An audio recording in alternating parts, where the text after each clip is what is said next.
You all know this. Should any malign actors underestimate our resolve or attempt to undermine our efforts, we will not hesitate to restore deterrence and defeat any and all threats. As we implement the President's orders, we also recognize that transitions and campaigns are fraught with risk and unexpected challenges and opportunities.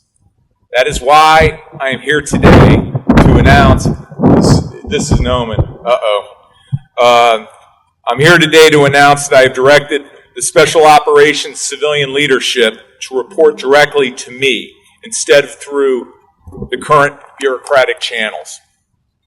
This historic step finalizes what Congress has authorized and directed and will put Special Operations Command on par with the military services for the first time.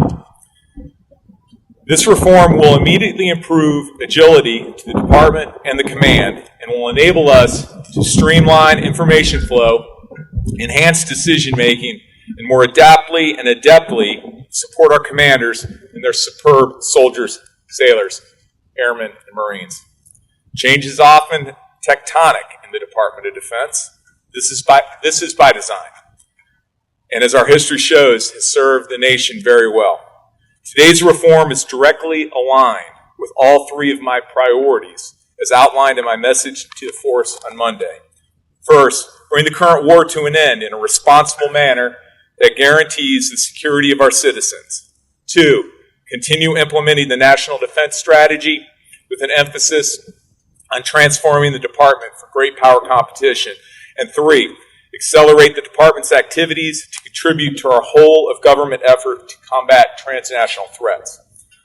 I also want to highlight that this particular change has been analyzed, debated, and refined over the course of the past 30 years, since the creation of Special Operations Command and the creation of the Assistant Secretary of Defense for Special Operations Low Intensity Conflict.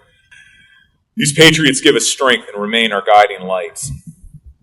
Today, with the strong support of President Trump, we are forging the next chapter in the history of the United States Special Operations Forces and formalizing watershed reform. Right now, we start the transition to provide greater civilian oversight of, and critically, advocacy for our special operators.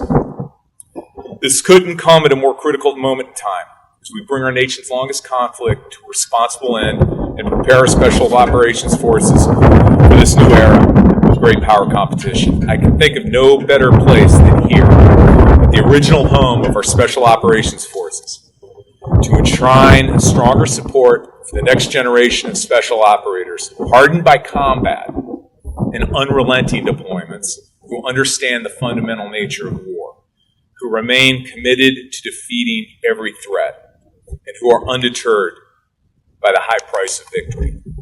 Dia presso liber. God bless our women and men in uniform. God bless our great nation. Thank you so much.